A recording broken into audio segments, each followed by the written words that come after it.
Welcome to the Ghost of Harrenhal. My name's Simon.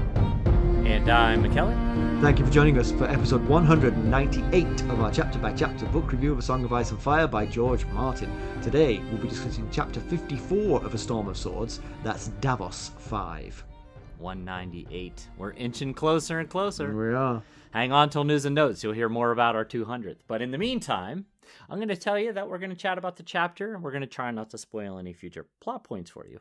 And hopefully we're going to provide you some entertainment along the way. We'll summarise what happened, discuss our thoughts on it, provide some useful background, compare it to the television show, indulge in a little pedantry, and cover some relevant news and listener correspondence. Be sure to check out the show notes. They'll provide some additional information about the characters, geography, and other things in this chapter. How are you, sir? I'm doing all right. I just about gave myself a heart attack. We had just finished recording a wildfire side chat, and I was moving my computer over. When we record on Zoom, we have to hang up our call, and then it will create a video of the recording. And then I call Simon back, and we do this. And it was doing its thing, it was preparing the video and all. And when I moved my computer, my finger accidentally hit the power button and turned it off. And I was like, no. So I quickly turned it back on, and the little counter was still there. And I was like, please keep moving. And it went to the next percentage, and I was like, oh. Thank goodness. You didn't tell me about that. You wanted my live reaction here. Yeah, that's a scare. It was. I was like, oh no. Our wildfire side chats are only open to our Buy Me a Coffee sustainers. Yes, that is correct. Well, they're fun. Become a sustainer and you get to see those. They're interesting. When they're correctly recorded, they're interesting. Right, yes. When the video actually finishes running and we get to see it.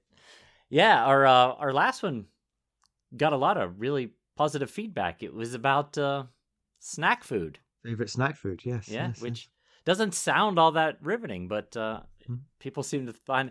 one of our sustainers said that she laughed out loud multiple times. Oh, interesting. So, So, for listeners from the future, we're in early July. And early July in the United States means celebrating independence from the evil clutches of Great Britain. And I went to a friend's pool. So we've commented throughout the year, actually, about how cool it's been. It's been a abnormally cool spring. Right. May and June. I don't think I can remember cooler May and June than we had. Agreed. But yes. They were waiting for July to come, and then the hammer fell, because it was really hot on July the 4th. I was at a pool, and I was miserably hot. It was unpleasant. I saw something that said July 3rd was the hottest day ever recorded in this area or something like that. Worldwide, I heard. Worldwide, maybe. Yes, that's what it was. I think it was July 3rd, and then it was beaten by July 4th, and I think beaten again on July 5th. I think okay. It's the three hottest days in there. Oh, recorded. Goodness. Yeah. Okay. Yes, it was really hot. I came up with a theory that the US won its independence because the Brits all just gave up in July. They were like, all right, who would live here? It's all yours. Have it. We don't even want your taxes. Yeah, we spent the 4th out on a friend's boat. And when you're out on a boat and it's got that, it's got that top, it's called like a bimini top or something like that, canvas top that goes over top. And you're moving along at 20, 25 miles an hour. It feels very nice. Yes. 40 Celsius can feel more like 30 Celsius. Yes, when you stop moving quite so fast and step out from under that top, you realize just how hot it is. Mm-hmm. Well, actually, I have boating stories too, because I've been boating twice since I last saw you. Once, both times wakeboarding, and I had a great time. This was Sunday and Tuesday, so I'm still sore from all this. But Robb's going to make fun of us for discussing of course, boating. Yeah. That's coming. Sunday we were swimming in the lake because it got hot, and so we swam for a while, and we heard very distant thunder. And my friends who owned the boat are very careful about thunder, and we jumped back in the boat. We drove back to the marina. We tied it up. We covered it over, and then we ran because an almighty storm blew up. It was unbelievable. Oh no! as we ran, I was sort of looking to my right to keep my eye on the lake, and the surface of the lake was just being lifted up by the wind in huge Oh sheets. wow. Then I saw like one of those big tubes that like three people sit on, just bounding across the lake, unattended. Then when I got to the parking lot was gravel. Uh, Karsten left two bags just at the back of the car for me to throw in the back of the car. And as I bent down to pick up these two bags, the gravel lifted up off the floor and smacked me in the face. No way. I almost Wow. left the bag 2 feet from the car and just dove in because I was like, it was incredibly intense. And then I I saw bet. a little guy on a jet ski just going, Get me out of here. exactly. It was crazy. But then we went again on July 4th. We went on the boat as well, and we had a great time. We took a guy who'd never wakeboarded before, and he got up first time, and by his second run, he could do every trick I could do and better. Ugh. Did Yeah. you leave him behind? Just I mean, honestly, cut the rope and just let him flounder. range of emotions because I went from absolute elation when he got up first time to, hang on, Wait a second here. that's Now not he's just fair. showing off. Yeah. So he skateboards and he windsurfs, and he said, yeah, it all came Oh, in handy. So yes, I'm sure he it was just does. really good at it. But Uh-huh. all of this leads into my real story that I have for you, which is last night I dreamt of you. Oh, that's right. You mentioned. I've been I waiting to hear this. Yeah, I dreamt of you. So Oh, I so apologize in advance. well, no, no, we actually you were kind of like you were the comic element of the dream. You'll be glad to Oh, know. okay. So you, me, and Stacy were walking along a pier at the sea or the ocean or over a lake or something. And Okay. as we walked along, Stacy and I were either holding hands or arm in arm. I don't know. It's just a dream. Okay. And you fell off the edge of the thing and fell into the water. And This then, sounds all very plausible. yeah, yeah. So you fell to the right, and I was on the right of Stacy, and Stacy went across to see if you were okay, but then she fell too. And so she was sort of pulling me into the water as she fell. And I think I like held onto a piling with my right hand Uh-huh. and she's holding my left hand and she's falling in. And I my arms can't take this, So I've either got to let go of the piling and go with her or let Right. go of her. So Yes. I didn't want to fall on top of her, so I let go. I mean, we're talking like a 4 foot drop. It's not Right. like death I'm avoiding here. So she falls in the water too, and I'm now swinging out into the sort of like open thing, and I let go of the piling and I fall, but I grab with both hands on the pier and I hang from the pier to make sure she gets away before I drop in the water. How And I think chivalrous. all of this was because my shoulders were aching so badly that in my dream my body felt like I was hanging by the fingernails from a cliff. And I think I was just hanging there, and that's what my body thought was going on because I am so sore from the wakeboarding. Oh, from what I was gonna ask why you're so Yeah. sore. 'Cause I Huh. did 2 lots of wakeboarding in the space of 3 days, and I Oh, was okay. So Stacy and I were just props just elements. Yeah, just props to explain your to sore get me shoulders. hanging from that pier. So that, Yes. and then my brain was saying, well, now what's going on with you matches the agony in your shoulders. Uh huh. But I yeah, it was get very it. interesting. I have no idea why I was holding hands with Stacy. Or maybe it was arm in arm. I can't quite remember that whether it was. I mean, it was definitely, you know, fraternal, not sort of romantic. It's Right. not like You and I could have been arm in we arm, and could have been, Stacy could but have fallen in. that's true. But that's not how it happened, Mackelly. If she had fallen in, I wouldn't have been such a klutz to fall in checking for her. That was, Well, I'd I have mean, had I much also didn't want better. to fall in. Let's be honest. There was a bit of me didn't want to fall in. Yeah, so all very strange. Wow, that is. It's fascinating how dreams work sometimes. Well, anyway, let's get down to business. How did we leave Davos Seaworth? Last we saw of Davos, he was wriggling his way out of the Dragonstone dungeon by doing the thing he does best, telling Stannis the unalloyed truth. The king's plan to invade Claw Isle was rubbish. Davos is named Hand of the King, In the flames, Stannis has seen the Night's Watch fighting the others, and Melisandre tells them that the only hope for Westeros is to fight that fearsome foe under Stannis' colours. She wants to sacrifice Edric Storm to wake the stone dragon, but Stannis won't hear of it. But does he have the same concern for the leeches? No, he does not. The frazzled invertebrates are christened Balon, Robb, and Joffrey on their way to the pyre, and as Meatloaf would say, 2 out of 3 ain't bad. Wow, we're quoting Meatloaf in this Yeah, episode. actually, writing that in there made me go and listen to a Meatloaf song, and I forgot how good Meatloaf was. He Yeah, slaps he was. in many ways. All right, why don't we give the Agreed. summary of this one? All right. Well, Davos, King Stannis, Queen Selyse, Melisandre, Axell Florent are all gathered to hear news from Salladhor Saan. King Robb Stark is dead, his head removed and replaced by that of his wolf, his crown nailed to the head. His mother also killed, stripped, and thrown into the bloated river. Davos thinks the Freys are cursed for breaking guest right. Selyse, Melisandre, and Axell think it's the work of R'hllor. Stannis sees an opportunity. He will begrudgingly offer full pardons to any lords who repent their treason and swear fealty to their rightful king. Melisandre breaks it to him that there is no opportunity in the deaths of Balon Greyjoy and Robb Stark.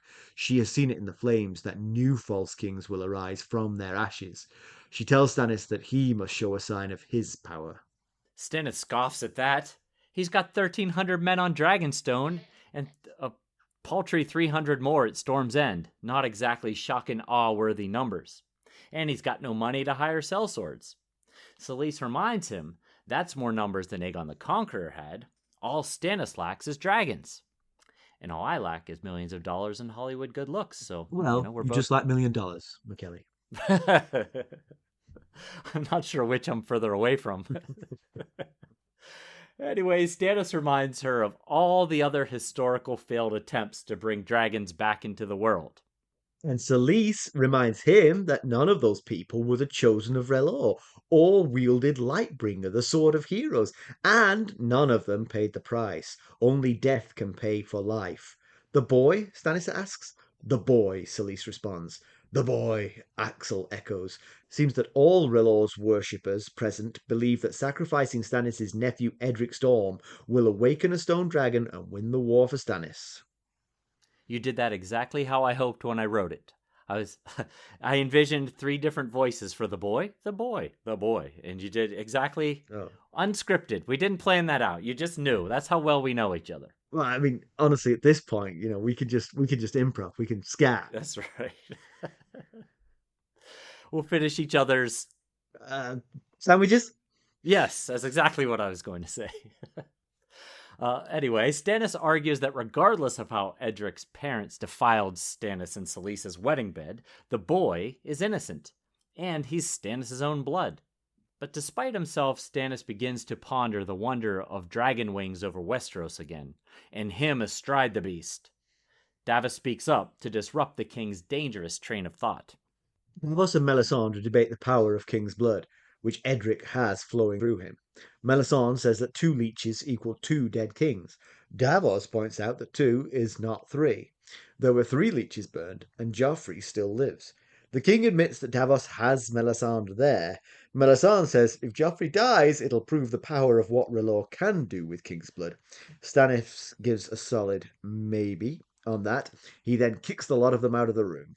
Davos remains and reminds Stannis that Princess Shireen is a constant play companion of Edric. Stannis knows this, but does not really matter. Edric could be the best boy ever, but it's Edric against a realm of boys, girls, men, and women. Melisandre has told Stannis of his prophecy. Lightbringer is shiny and all, but it didn't do much on the Blackwater. A dragon, on the other hand, would have turned the battle. Stannis tells Davos he knows the cost. He dreamed of a king being consumed by a crown of flames.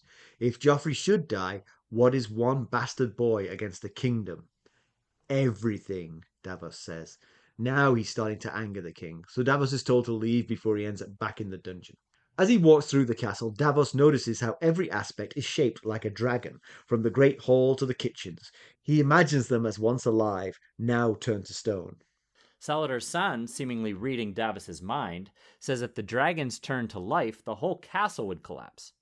Saan tells that he has heard that Davos has been secretly meeting with King's men, those whose faith in R'hllor has waned since the battle on the Blackwater.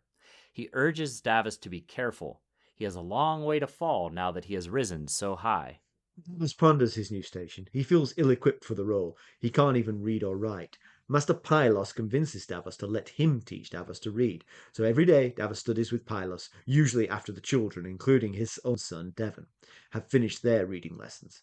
Edric Storm is part of the trio of children, rounded out by Princess Shireen.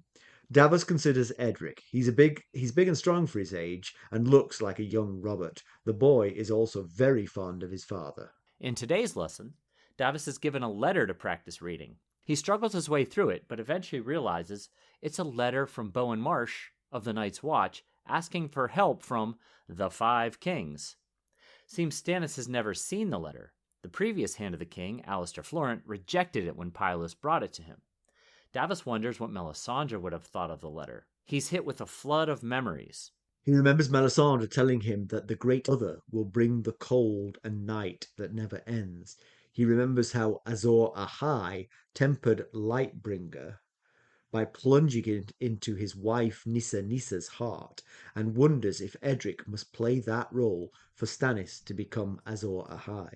He remembers Stannis' vision of a ring of torches in the snow with terror all around. Davos stops reading and asks for another letter to work with. This one is too troubling. Well, it's been quite a break between Davos chapters. There's been a lot going on in the Riverlands, let's be honest. There sure has. A lot of Arya riding around. Every chapter now is like, oh, let's watch these people learn about Robb and Catelyn's death. Right, sort of like true, just yes. rating on our pain here. We'll be right back. Hello, friends.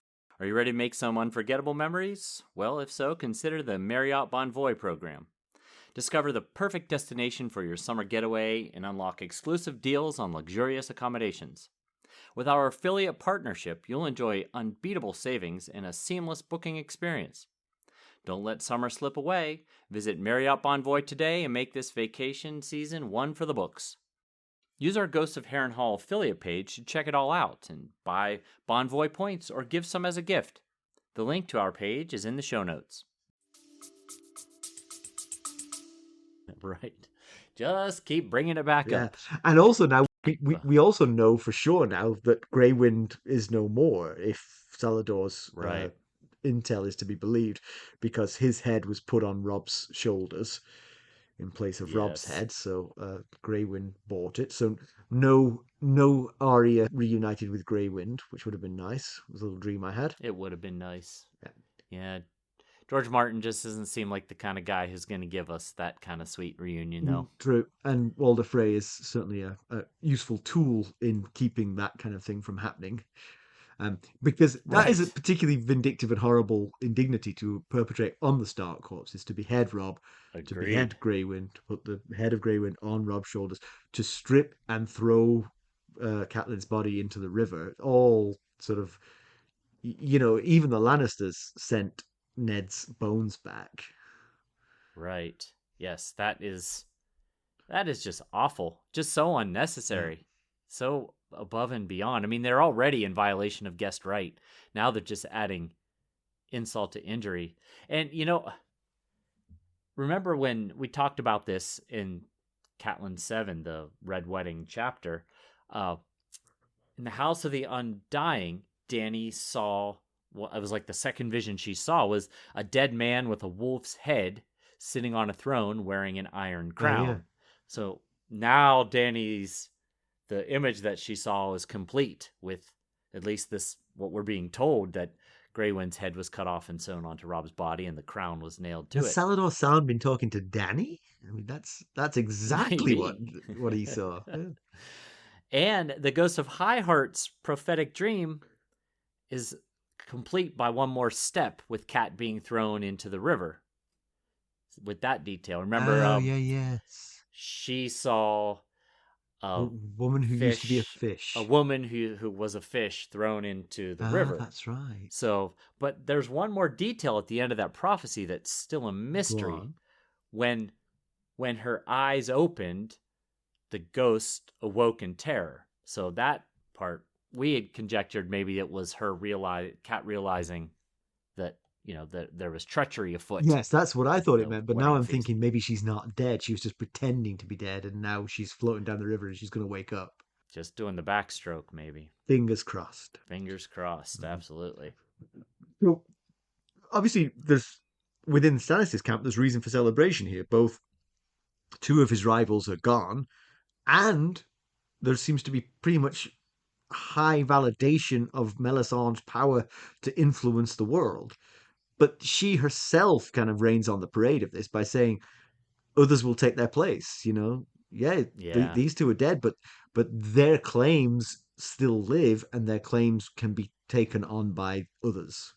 Yeah, with the Ironborn, it seems pretty likely that they'll have a new king. As Stannis points out in this chapter, the Kraken left too many heirs, and the Wolf didn't leave any. Right.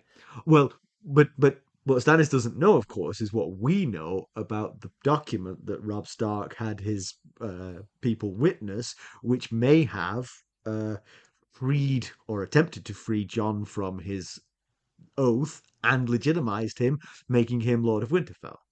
Oh, sorry, King of the North. King of the North. Yeah, there's a whole nother level there. Exactly. Right. At least that's what he told Cat he was going to do, and she tried to talk him out of it. But we don't know exactly what was in that letter, but it would seem that there's a high possibility. And Stannis isn't to know that, so Melisandre is probably right. Yes, and of course we had talked in the Cat 7 chapter that there's not that many people left alive who signed off on that heir plan. Yeah. So, that could also be a problem. Right, indeed. It certainly wouldn't be Roose Bolton who would try and rise as king in the North, right? I mean, he's in bed with the Lannisters. You don't imagine he would defy them as such. Well, there are people in bed with Lannisters who would defy them if they could. I know that for a fact. Sansa. Yes. And he did tell Jaime he's so far away. Yeah. Dreadfort is so far away from Castle Rock, he's not concerned about retribution from them. So it's possible. Yeah. I mean, again, can we just check out the leeches on Melisandre? I mean, I was thinking there's basically two interpretations of what she did. One was she saw the deaths of the three kings coming and then went through a little mummer's farce with the leeches. The other one is she didn't think the death of those three kings was coming, and she used Edric Storm's blood to enact these deaths. That's some power. That is considerable power she's exhibited here. Yeah, absolutely. The alternative view, I think, is just it would be. It's a kind of an interesting twist on it if she just saw it coming in the flames, but that three rivals to the throne would all die in quick succession would be awfully convenient. So you've got to feel that she's tipping the scales with what she's doing rather than just being a witness to it. Well, certainly, if she was a priestess or a septa of the new gods, I might lean toward coincidence, because in a war of kings are possibly going to die. Well, yes. So, in order for that war to end, right? But R'hllor has a track record of solid evidence. The Shadow Assassins, bringing the dead back to life through Thoros of Myr, seeing in the flames, which even Stannis is seeing in the flames these days, and now killing kings through leeches with king's blood. I mean, he's by far the most active meddling god we've seen in this story. Yeah. The old gods have Bran warging and reaching out to Jon in dreams, and the new gods, they've not really done anything of use as of yet. So maybe that's why they're new gods. They're still figuring all the god stuff out. For those who would argue that she just saw the deaths in the flames and sort of like amped up her apparent power by doing the whole leeches thing, it would be funny if she'd only seen the death of Robb and Balon in the flames and said and burned only two leeches, only for Stannis to say, hang on, what about Joffrey? And she's forced to like burn a third leech. Like, oh, I hope this one works. You know, what I saw for him, he did look like he was kind of old and in his bed. This one might take a while. Remember, I didn't put a time frame on any of these. With Davos, he does pull Stannis out of this fantasy of thinking about Stannis having a dragon and reminding him that 2 kings aren't 3 kings. And Melisandre says, well, if Joffrey dies, it'll show that R'hllor has the true power. And then will you consider Edric sacrificing Edric Storm? And he says maybe. Yeah. But, Joff seems pretty hale and well protected. Yeah. So I still think, and I've thought this since the very first time I read this, that there isn't a sort of, how much power do you need? I mean, with a leech full of blood, you were able to kill 3 kings. I mean, right. waking the stone dragon surely can't be that much harder than that. Do you really need the whole of Edric? Yeah, take a whole yeah, exactly. Donation from Edric. Yeah. So Selyse and Melisandre both say that only death can pay for life. We've heard this before. Yeah, it's the same refrain we heard from Mirri Maz Duur. When she was telling Dany when about Dany wanted to bring Drogo. Khal Drogo back. Yeah. Yes. And Melisandre talks about King's blood waking the stone dragon. Dany gave up Rhaego unknowingly when she was trying to save Drogo, and death pays for life. Then, the dragons hatched on the funeral pyre. So might Rhaego's death have been the blood of kings that sacrifice needed? Because Dany is the daughter of, King Viserys, so she does have king's blood in her. Now, although that did not work out at all how Dany was expecting. Now, that could very well have just been because Mirri Maz Duur was getting vengeance on Drogo and Dany and all of the Dothraki. Or, maybe just generally these things don't work as well as promised. You mentioned Thoros of Myr before, and that seems to be a bit different. I mean, that feels like he's bringing Beric back to life without a death. True, yes. I mean, it feels like Beric is losing something. He's not coming back completely. Yes, definitely. I will say, I appreciate Stannis's acceptance of Edric's innocence in this whole affair. It shows considerable loyalty and good judgment from Stannis, that he's reluctant to sacrifice his nephew for the promise of glory. Yeah. Let me ask you something. Do you think that this waking of the stone dragon is literal? I've always thought it was metaphorical until this chapter, but this chapter definitely feels like they're actually looking at the stone dragons and thinking, are they going to come back to life? Right. Yeah. It feels like they expect like a fully mature, grown dragon to come to life possibly from this castle here, rather than a hatchling born like what Dany got here.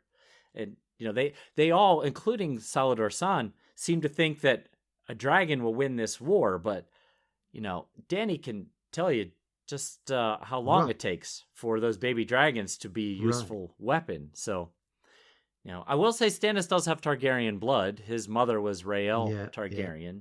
So it's possible if this did work and a dragon did, break free from one of these statues and come to life, he could possibly ride it if that were the case.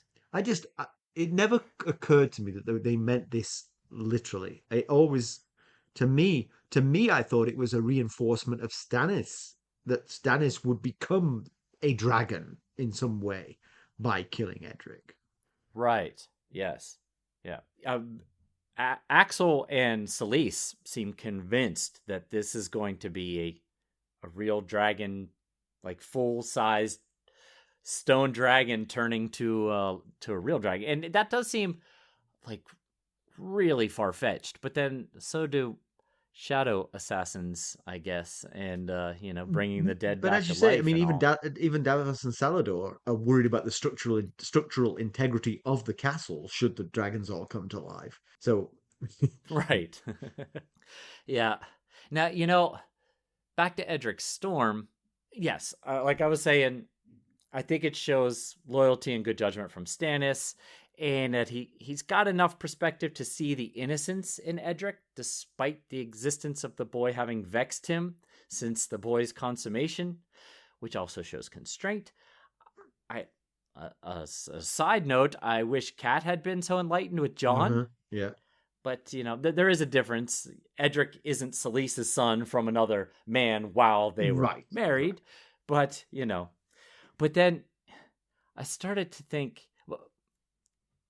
But then Stannis starts to kind of change his tune a little bit, just waver a little bit, starts thinking about the dragons, and then he says to Davos, he's just one boy. He could be the best boy. It doesn't matter. My duty's to the realm, and what about all the other boys and girls and men and women?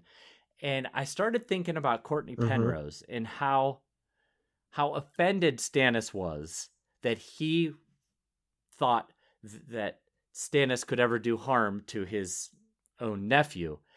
And I was thinking maybe Courtney Penrose was right to fight and die protecting Edric, because it seems like maybe Stannis is wavering a little bit on that. Yeah, he's wavering, but at least he does seem to have that as a current principle.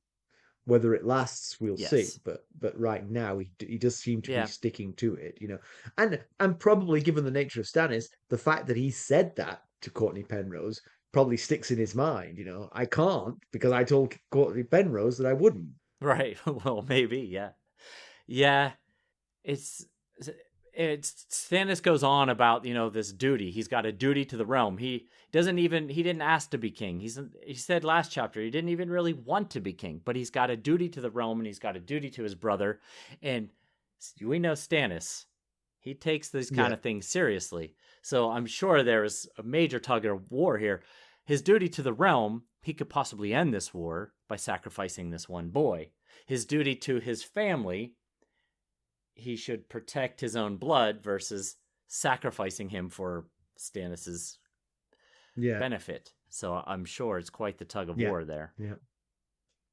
So Stannis reiterates Melisandre's prophecy to Davos, and that includes the lines that a hero reborn in the sea, a hero hatched from dead stone. Yeah, and then previously it was Davos 2, I think it was, there were more context that Melisandre gave was, when the red star bleeds and the darkness gathers, Azor Ahai shall be born again amidst smoke and salt to wake dragons out of stone. And I just gotta say, the more times we hear this prophecy, the more it sounds like Dany's story than Stannis' story.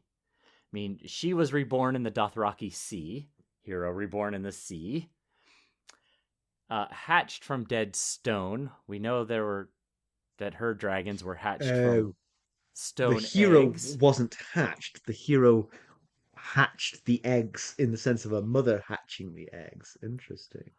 Possibly, yes. And then, there was talk of the comet in the sky as heralding the arrival of Azor Ahai.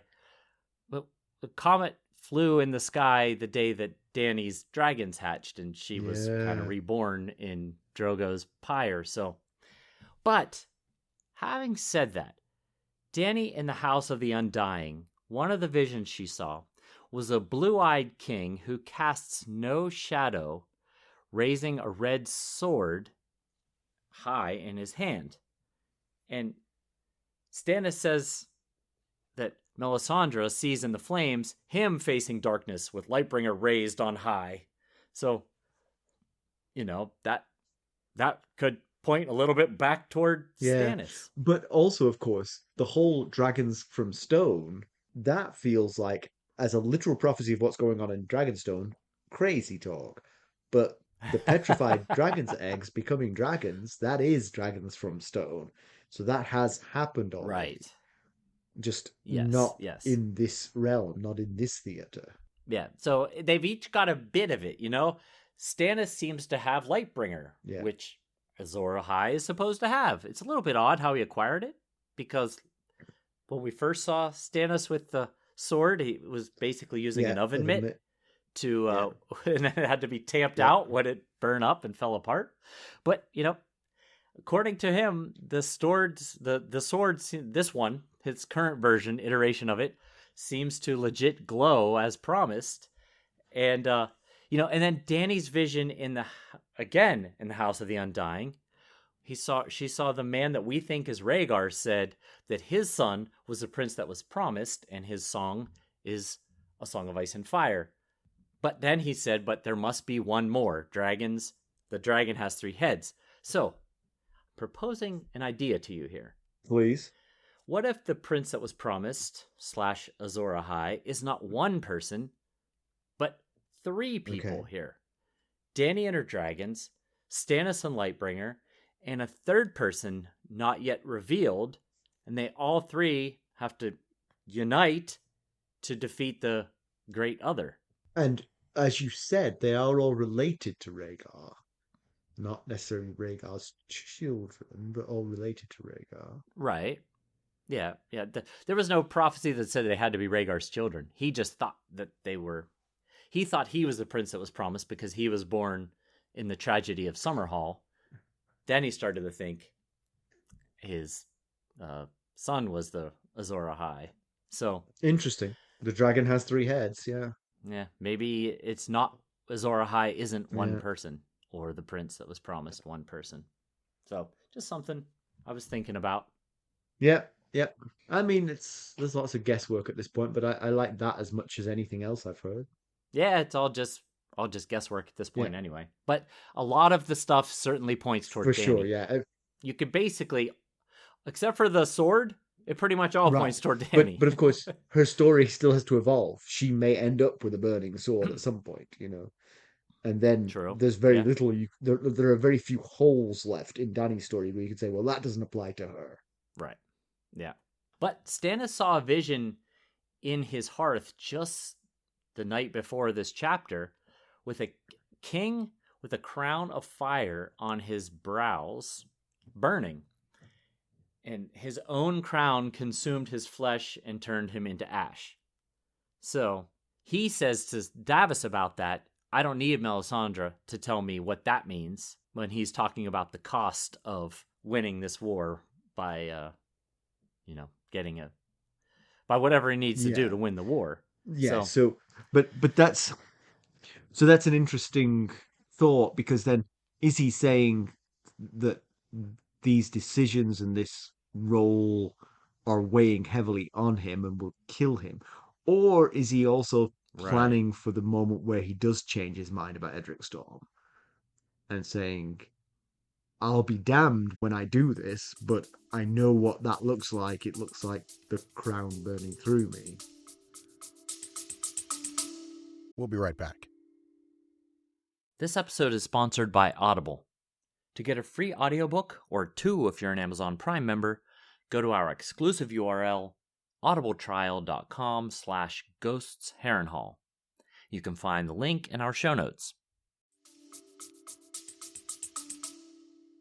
Okay, yes, I hadn't thought about that second option. I was thinking the first. It's kind of the same thing, but it might be,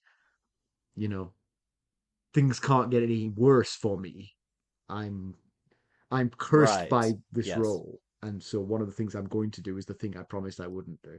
Yes. Yeah, I saw the first part about, the pursuit of the Iron Throne might lead to his demise because he's struggling, pushing himself too far. And but yeah, I like your second option there. It's even, if you look at the words, it could even sort of like literally mean, Edric, his own crown consumed his flesh and turned him into ash.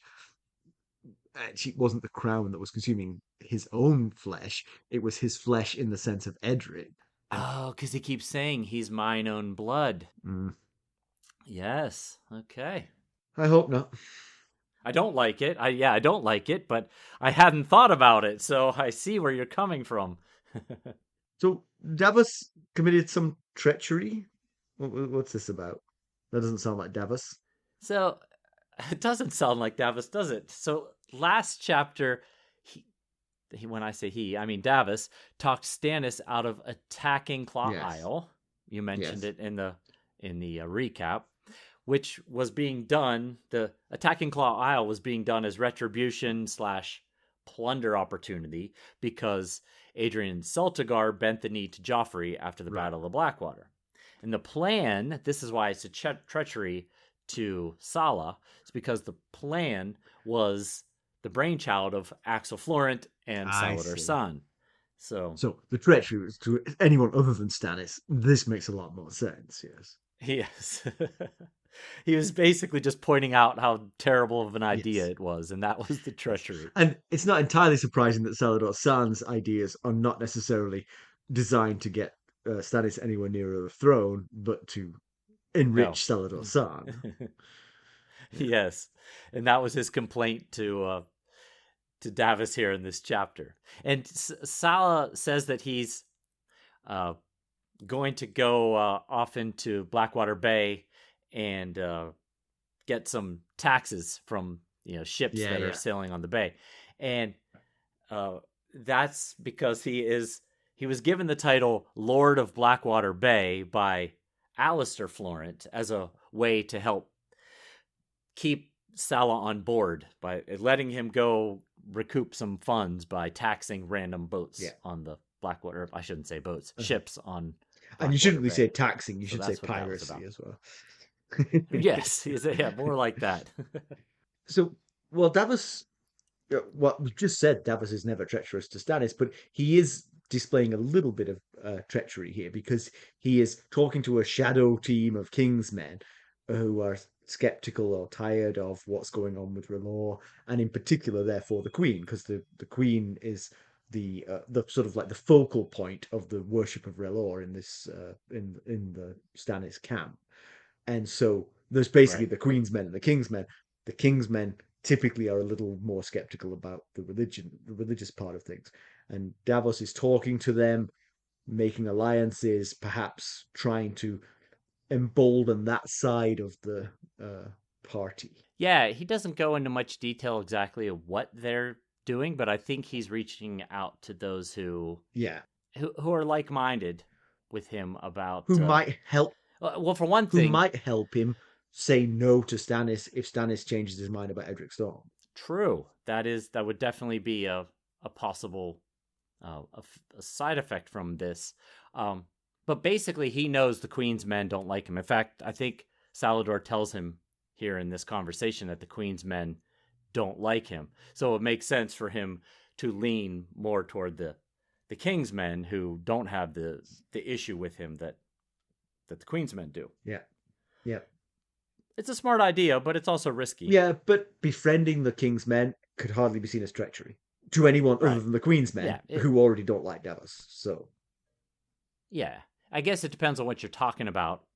If you're talking about how we're going to oust Melisandre or something like that, that might go badly if it gets out. Yeah, true. But good luck with that, because no one's been able to oust Melisandre. It's ended disastrously for everyone who's tried. So when Davos goes to his reading lesson with Maester Pylos, he outside the room is Patchface. He bumps into Patchface on the way into the room, right? And Patchface, as usual, is creepy as hell. And he's today's bon mot from Patchface is that under the sea the old fish eat the young fish. Yeah, previously we just have ignored his weird quips, but after predicting the Red Wedding pretty closely, I feel like we need to take closer looks at the nonsense that he spews. Remember, he said, "Fool's blood, king's blood, blood on the maiden's thigh, but chains for the guests and change for the bridegroom, I." That was one of the things he told Davos, which very closely mirrors what happened in the Red Wedding. So it turns out sometimes he says things that actually turn out to be useful bits of information. So what can we make of this? I don't know. I mean, nothing jumps out. Nobody knows necessarily for sure what this means. Okay, I got two ideas. Neither of them I quite believe. Neither of them seem to really fit. But one is one of Balon's brothers killing Balon's children. Oh, okay. To gain the throne. Euron or Victorian, whichever one. Right. But then they're not fish, they're krakens. Fish would be Kraken. tullies. Yeah, I don't know that the fish has to be taken literally. I think because he's under the sea, everything he talks about is under the sea this and under the sea that. I think the fish could just equal people in general. I don't know that we have to take it quite so literally. I did see some online theories that Walter killing Robb or Cat. Yeah.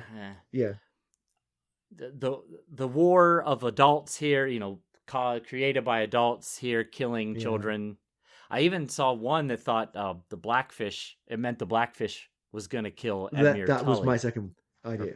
Was exactly. Oh, really? That, Yeah. I mean, just because it's fish, Yes, right. If you stick with the fish, I was thinking if you don't take the fish literal, could we be talking about Stannis and Edric here? Well, yes. I when you said stop thinking of them as fish, I immediately went to that as the third option. Yeah. Yes, and that would be much more topical. Yes. Poignant. Yeah. Yes, here on this island. Well, as long as Patchface keeps on being cryptic, he can always be right eventually, because some old person will kill some young person and go, ta-da. See? I told you so. It was kind of sweet to see Davos and the kids sharing the lessons. Well, they didn't quite share the lessons. They just transferred. As the kids finished, he took over. Yeah. With Maester Pylos. And Maester Pylos himself seems like kind of a good guy. It was kind of hard not to remember that he got the job at the expense of the beloved Maester Crescent, but he seems like... But not his own doing, though. It's not like he came there to kill Maester Crescent. He came there to allow Maester Crescent to retire, and Maester Crescent chose to try and out-poison Melisandre to his doom. Yes. Yeah, I liked that bit. I liked that part. It was nice to get to meet the kids a little bit. We got to... Devon, his son Devon, seems very respectful, and as did Edric. Edric did seem a little bit full of himself through his father. Yeah, he bragged a little bit about how unstoppable his father was. I have a thought here, just something that's just occurred to me. This isn't very well. In literature and television, often an abandoned son has a sort of like a very high opinion of the father who abandoned him. Have you noticed that? That's not... Edric is not the first character in all of history to have that kind of trait. What do your kids think of you? Well, I hope they think fairly highly of me. But like Edric and Robert?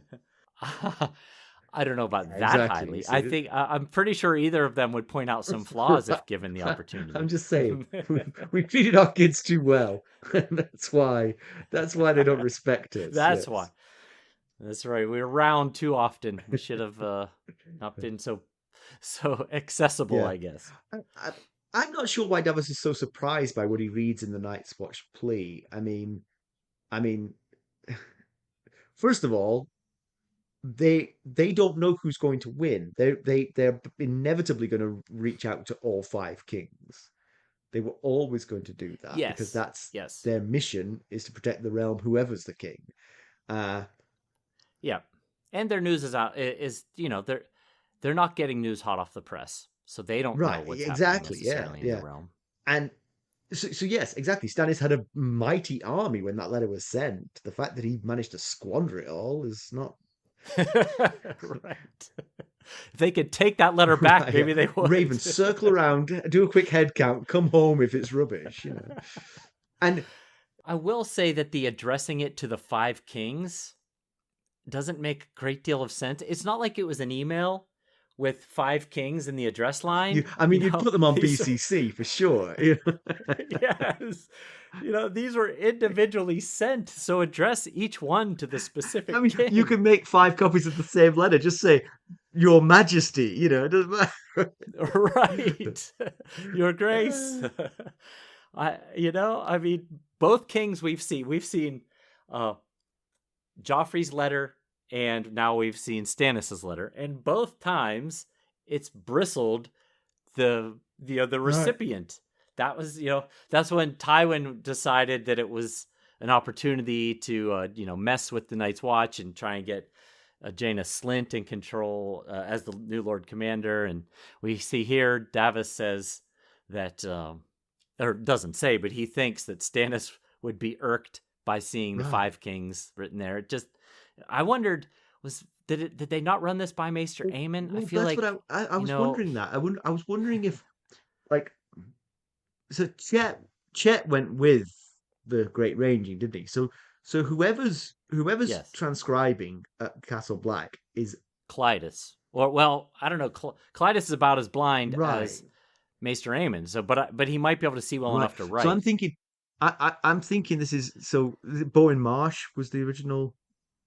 Yes, and he is the Lord Steward or whatever the top steward is called. So maybe he possibly, can write. yeah. But I mean, if Bowen Marsh told Maester Aemon send letters to the Five Kings, and Maester Aemon said to Clytus, "All right, dear Robb, Joffrey, Balon, Stannis, I've forgotten who the fifth one is.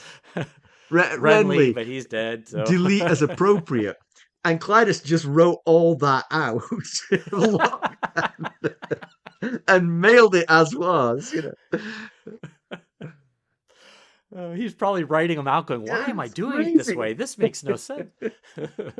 Well, Maester Aemon knows. Stannis is like, I'm fourth on this list? Come on!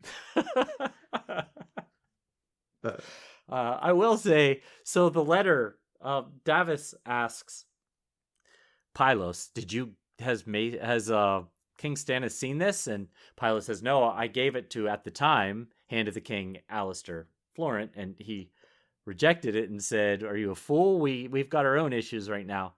And I can't really fault Alistair that. There's much you can fault Alistair for during his time as Hand of the King.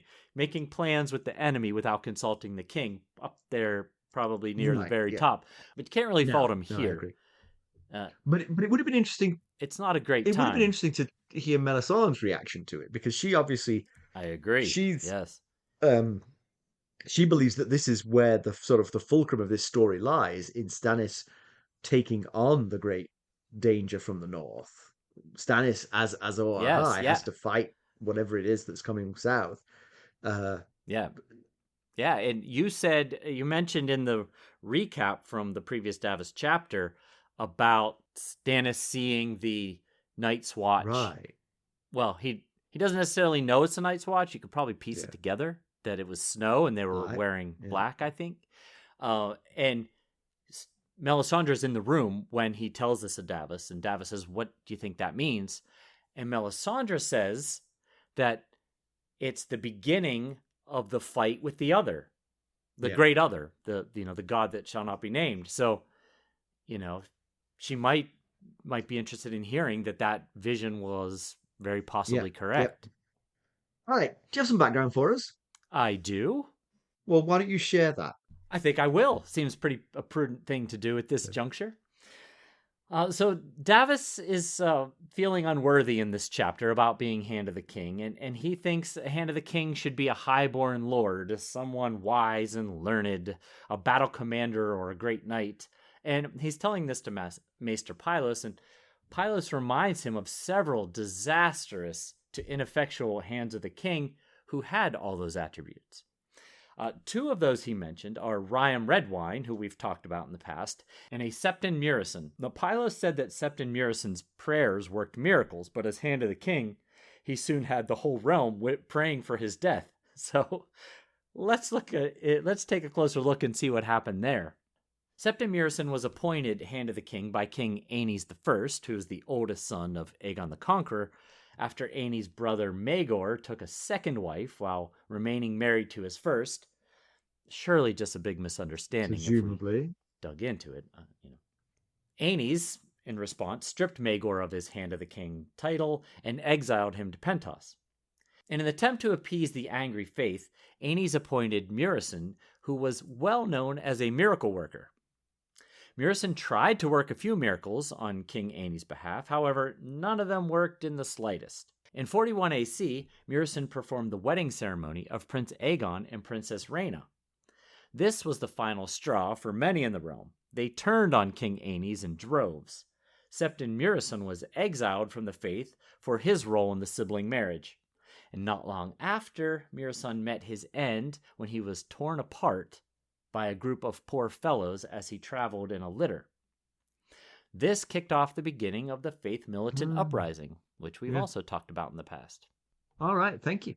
So, comparison with television show, there's quite a few differences here. Davos is taught to read by Princess Shireen, not by Maester Pylos, and the same debate about Edric Storm is had about Gendry, because in the TV show it's Gendry that's got the king's blood. And then Right. Basically, all the bastards are rolled into one in Gendry in the show, right? there's less talk about the stone dragon, more about him achieving the throne here. Davos does something which I'm pretty sure he's going to do in the future in the book, so I'm not going to say what it was, but it's rolled into this chapter. Melisandre does say that the War of the Five Kings is irrelevant. The true war lies in the north. The evil and death are marching on the wall. That kind of thing. That's all kept, but because of Gendry versus Edric, it is quite different, and I just have to be a little bit careful of spoilers, so I'm going to stop there. All right. Yeah, I knew when we talk about Edric, there's going to be some differences because he doesn't appear in the TV show. Yeah. show. Pedantry Corner, I couldn't really find anything here. Do you have anything? No, I don't like to force pedantry. No, I don't neither want do to I. sound like I'm just Neither do I. nitpicking. So when there's If nothing, they're 9 there's days nothing, north of the wall and they had wall duty in the last week, that's pedantry. Remains the gold standard for pedantry, right on. Episode 1 pedantry. All right, news and notes.